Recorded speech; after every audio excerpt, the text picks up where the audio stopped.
ఈ ఏడు తొలకరి ఆశాజనకంగా ఉంది. సకాలంలో వర్షాలు కురుస్తుండటంతో రైతులు సాగు పనులను ముమ్మరం చేశారు. ఉమ్మడి విజయనగరం జిల్లాలో సుమారు 90,000 హెక్టార్లకు పైగా విస్తీర్ణంలో సాగవుతున్న ఆహార ధాన్యపు పంట వరి. ఇక్కడ అధిక శాతం తేలికపాటి నేలలు ఉండటం, చెరువులు, కాలువల ద్వారా సాగునీటి సౌకర్యం ఉండడంతో రైతులు నీటి వసతిని గమనించి అందుకు తగ్గ రకాలను ఎంచుకోవలసి ఉంటుంది. దీర్ఘకాలిక రకాల కంటే మధ్యకాలిక రకాలను సాగు చేసుకుంటే రెండవ పంటగా అపరాలు, మొక్కజొన్న సాగు చేసుకునేందుకు అవకాశం ఉంటుందంటూ ప్రస్తుత ఖరీఫ్కు అనువైన రకాలు, వాటి గుణగణాలను తెలియజేస్తున్నారు ఆచార్య ఎన్జీ రంగా వ్యవసాయ విశ్వవిద్యాలయం విజయనగరం ఏరువాక కేంద్రం ప్రధాన శాస్త్రవేత్త డాక్టర్ లక్ష్మణ్.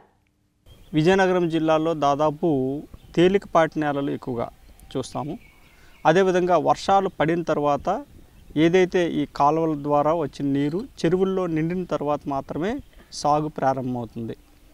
కాబట్టి విజయనగరం జిల్లాకు చాలా వరకు వరి రకాలు చూసుకున్నట్లయితే మధ్యకాలిక రకాలు, అంటే దాదాపు 130 నుంచి 140 రోజుల కాల పరిమితి ఉన్న రకాలు మాత్రమే అనుకూలంగా ఉంటాయి.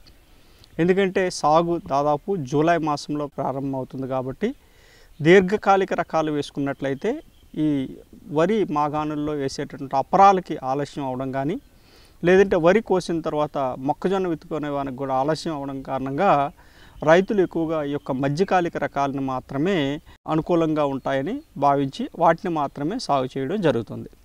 అయితే విజయనగరం జిల్లాలో ఉండే నీటి వసతి కానీ, నేలలు పరిస్థితికి కానీ అనుకూలమైనటువంటి రకాలు ఒకసారి చూసుకున్నట్లయితే దాదాపు MTU 1121 శ్రీధృతి అనే రకం, ఇది దాదాపు 70% వరకు కూడా విజయనగరం జిల్లాలో సాగులో ఉంది. ఇది మధ్యకాలిక రకం, దాదాపు 135 రోజుల్లో కోతకు రావడమే కాకుండా మధ్యస్థ సన్నగింజ రకం. ఇది చాలా వరకు దోమపోటును కానీ, అదేవిధంగా అగ్గి తెగులను కానీ చాలా వరకు తట్టుకుంటుంది. అయితే కొద్దిగా దీనికి పొటాష్ యాజమాన్యం సరిగ్గా చేపట్టలేనటువంటి పరిస్థితుల్లో పాము పొడ తెగులు కానీ కొన్ని రకాలైనటువంటి తెగుళ్ళు ఆశించేటటువంటి అవకాశం ఉంటుంది. దాంతోపాటు పొటాష్ లోపం కూడా ప్రస్ఫుటంగా కనిపిస్తుంది. పొటాష్ వినియోగాన్ని సరిగ్గా వినియోగించుకున్నట్లయితే దిగుబడుల్లో కూడా వ్యత్యాసం కనిపించేటటువంటి అవకాశం ఉంటుంది. BPT 3291 అనే రకం, ఇది సోనా మసూరి అని అంటాము.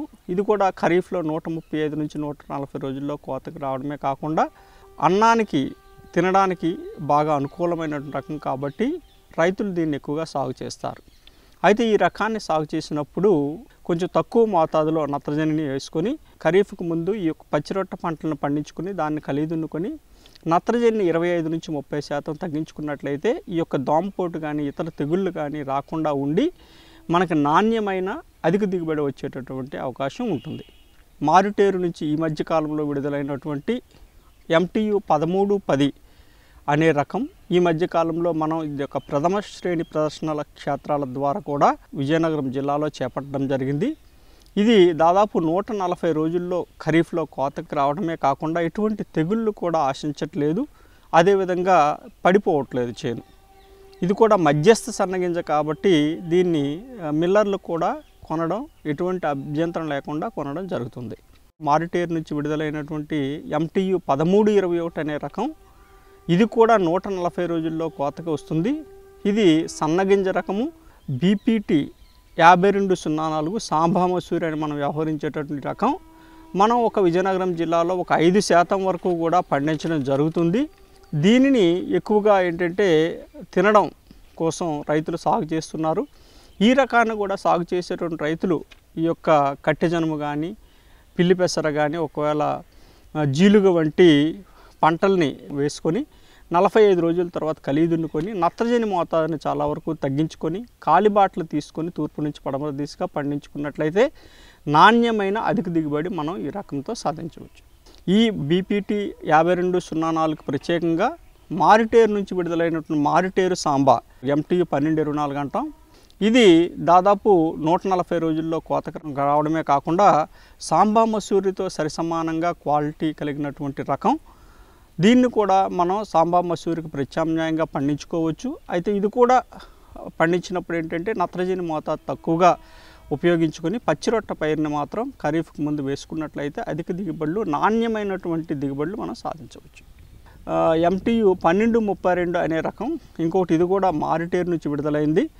ఇదేంటంటే ప్రత్యేకంగా ముంపు ప్రాంతాలకి అనుకూలమైన రకం. ముంపును కూడా దాదాపు వారం నుంచి 10 రోజులు తట్టుకొని 140 రోజుల కాల పరిమితిలో కోతగా వచ్చేటటువంటి మధ్యస్థ సన్నగింజ రకం. ముంపు ప్రాంతం కాకుండా ఎత్తు ప్రాంతాల్లో కూడా మన దగ్గర రైతులు వరిని సాగు చేయడం జరుగుతుంది. చెరువులు ఎత్తులపైన కూడా కొంతవరకు అంటే అక్కడ నీటి ఎద్దడికి కొంతవరకు పంట గురవుతుంది. అటువంటి ప్రాంతాల్లో పండించేటటువంటి రైతులు మారిటేరు నుంచి విడుదలైనటువంటి MTU 1271 అనే రకం.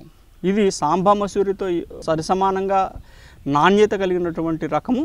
ఇది కూడా 135 రోజుల్లో కోతగా వచ్చే అన్ని తెగుళ్ళని పురుగుల్ని కూడా తట్టుకునేటటువంటి రకం కాబట్టి వర్షాధారంగా పండించే ప్రాంతాల్లో ఈ 1271 అనే రకాన్ని కూడా పండించుకోవచ్చు. ఇవన్నీ కూడా మధ్యకాలిక రకాలు. అయితే కొన్ని ప్రాంతాల్లో విజయనగరం జిల్లాలో రాజాం కానీ అదేవిధంగా బొబ్బిలి సబ్ డివిజన్లో కానీ సంతకవిటి వంటి కొన్ని మండలాల్లో ఈ యొక్క వరి సాగు అనేది దాదాపు 150 రోజుల వరకు కూడా ఉండేటటువంటి రకాలని ఎక్కువగా సాగు చేయడం జరుగుతుంది. ఎందుకంటే ఇక్కడ నీటి వసతి ఉన్నది కాబట్టి జూన్ 15వ తేదీ వరకు సాగు ప్రారంభమవుతుంది. అటువంటి దగ్గర ఈ రకాలను విత్తుకోవచ్చు. వాటిలో ప్రధానంగా చూసుకున్నట్లయితే మారిటేరు నుంచి విడుదలైన ఇంద్రా అనే రకం MTU 1061 అంటాము. దీది కూడా ముంపుని 7 నుంచి 10 రోజుల వరకు ముంపుని తట్టుకొని దాదాపు 3 టన్నుల వరకు కూడా దిగుబడినివ్వగలిగినటువంటి మధ్యస్థ సన్నగింజ. అదేవిధంగా అమరా అని పిలువబడే MTU 1064 అనే రకము కూడా ఉన్నది. దాదాపు 150 రోజుల్లో కోతగా వచ్చి 7 నుంచి 10 రోజులు ముంపుకు తట్టుకోవడమే కాకుండా తెల్లగింజ రకము, చేను పడిపోదు. అదేవిధంగా దోమపోటును కూడా కొంతవరకు తట్టుకుంటుంది. వీటితో పాటు ఈ మధ్య కాలంలో మారిటేరు నుంచి విడుదలైనటువంటి MTU 1318 అనే రకం.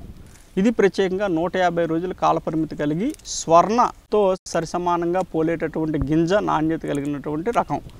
అయితే ఇది కూడా పొట్టి రకము, చేను పడిపోదు.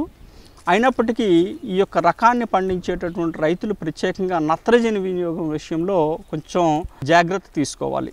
3 టన్నుల పైచిలకు కూడా దిగుబడి ఇవ్వగలిగినటువంటి రకం. అదేవిధంగా దీన్ని కూడా కొంచెం చేను పచ్చగా ఉన్నప్పుడు కోసివేయాలి. ఎందుకంటే బాగా ఎండిపోయినంత వరకు ఉంచితే కొంతవరకు గింజ రాలేటటువంటి అవకాశం ఉంటుంది. ఇది కూడా కొంతవరకు ముంపుని తట్టుకుంటుంది. ఈ విధంగా వారికి అనుకూలమైనటువంటి రకాలని వారి యొక్క పరిస్థితులను దృష్ట్యా ఎంపిక చేసుకొని ఇప్పుడే విత్తనాన్ని సేకరించుకొని విత్తుకోవాలి. మనం అధిక దిగుబడులు సాధించడానికి ఆస్కారం ఉంటుంది.